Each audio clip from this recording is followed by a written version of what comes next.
Hai, Assalamualaikum. Okey, hari ni Yana nak share pengalaman Yana dengan satu produk daripada Tasnim ni, iaitu CF Wrap. Pada Yana, CF Wrap ni sangat membantu anak Yana. Lagi-lagi Yana dah start guna CF Wrap ni masa umur dia 2 bulan.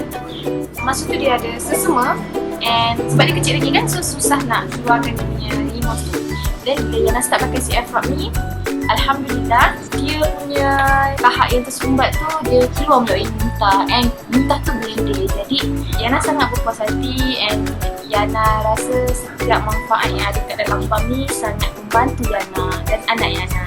Hai, nama saya Eli, pengguna setia Tasnim Natural. Apa yang Eli suka mengenai CF Wrap ni, dia sebenarnya banyak membantu Eli mencairkan kahak, mengeringkan sesama dan membantu menurunkan suhu ketika demam. Sebelum Eli kenal dengan CF Wrap ni, Eli hanya bergantung kepada ubat-ubatan. Tapi lepas Eli menggunakan CF Wrap ni, Eli jarang sangat nak bagi anak Eli makan ubat. Eli suka pam ni sebab dia tak panas, dia tak melekit, dia juga ada bau yang best, yang menenangkan. So kita pun, orang tua pun boleh pakai, dan Eli sangat berpuas hatilah sebab dia berbaloi dengan harga dia. Hai, saya Syakirin, pengguna setia Tasnim Natural. Okey, antara pam yang saya paling suka guna adalah CF Wrap. Okey, pam ini memang bantu saya ketika anak batuk dan sesama. Okey, bila saya sapu pada anak secara konsisten, batuk dengan sesama anak memang cepat lega. Okey, kalau dia orang ada kahak, memang cepat cair dan memang mudah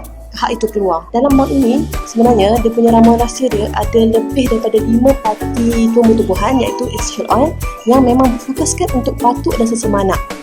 Best kan? Selain itu, pam ini wangi, tak panas, tak melekit, mudah dibawa dan mudah digunakan. Jadi memang sangat membantu saya bila travel ke, bila ke mana-mana ke, memang bawa pam ni sebab dia sangat-sangat membantu bila anak semua. So nampak je skin anak semua, cepat-cepat saya sapu dia. Jadi rugi kalau mamis di luar sana yang tak cuba pam ni. Jadi jom kita cuba.